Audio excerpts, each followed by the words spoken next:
আমি বেশ কিছুদিন আগে সম্ভবত চিটাগংয়ে একটা বলেছিলাম যে আইনের শাসন কাকে বলে আমরা দেখিয়ে দিতে চাই। আইনের শাসন কাকে বলে আমরা দেখিয়ে দিতে চাই, এই কথাটা বলেছিলাম একদম ডেলিভারেটলি। কারণ আমাদের উপরে সামষ্টিকভাবে একটা ব্লেম করা হচ্ছে, সবাইকে ব্লেম করা হচ্ছে যে we have absolutely failed in our responsibility, particularly in delivering A free, fair and credible election. আমরা বলা হচ্ছে আমরা নির্বাচন ব্যবস্থাকে ধ্বংস করে দিয়েছি।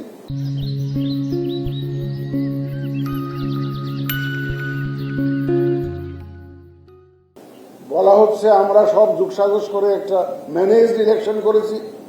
এই অপবাদ থেকে আমরা মুক্তি চাই, এই অপবাদ আমরা ঘুচাতে চাই।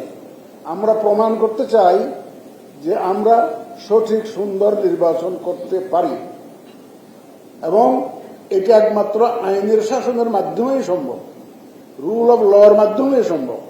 সুতরাং আপনারা যেটা মাঠ পর্যায়ে যারা আছেন তারা আইনের শাসনটা নিশ্চিত করবেন, এটাই হচ্ছে আমার, that is the bottom line. আইনের শাসন মানে আইন উইল বি ব্লাইন্ড, ল আপনার সবার জন্য সমানভাবে আপনারা প্রয়োগ করবেন। আমি বিস্তারিত শেষের দিকে বলবো, আপনাদের কথাবার্তা শোনার পরে আমাদের কমিশনার মহোদয়রা বলবেন, তাদের নির্বাচন কেন্দ্রিক বিভিন্ন বক্তব্য দিবেন। দেওয়ার পরে শেষের দিকে ইন মাই কনক্লুডিং স্পিচ হয়তো আপনাদেরকে কিছু নির্দেশনা দিব।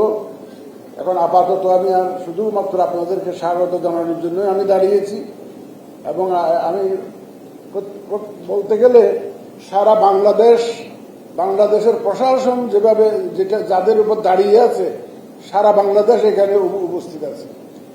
আপনারা বুক ফুলিয়ে যখন আমাকে সাহস দেবেন, আমি সাহসী হব। Your commitment will embolden me. আপনার প্রতিটা কাজ আমাকে সাহসী করে তুলবে।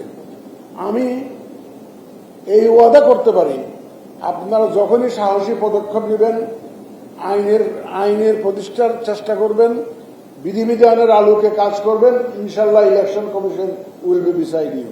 এটা এই এসুরেন্স আমি আপনাদেরকে দিচ্ছি। আপনাদের সবাইকে ধন্যবাদ। পরে আরো কথা হবে ইনশাল্লাহ। আমাদের কমিশনার মহোদয়রা বলবেন, আপনাদের কথা আমরা শুনবো ইনশাল্লাহ। আপনাদের সবাইকে ধন্যবাদ। এবং আপনারা যে শীতের সকালে খুব ভোরে রওনা দিতে হয়েছে অনেককে, আমি জানি, যা বুঝতে পারি, এই যে কষ্ট করে এসছেন, আমি আপনাদেরকে আন্তরিক মোবারকবাদ জানাই। আপনাদের সবাইকে ধন্যবাদ। আল্লাহ হাফেজ।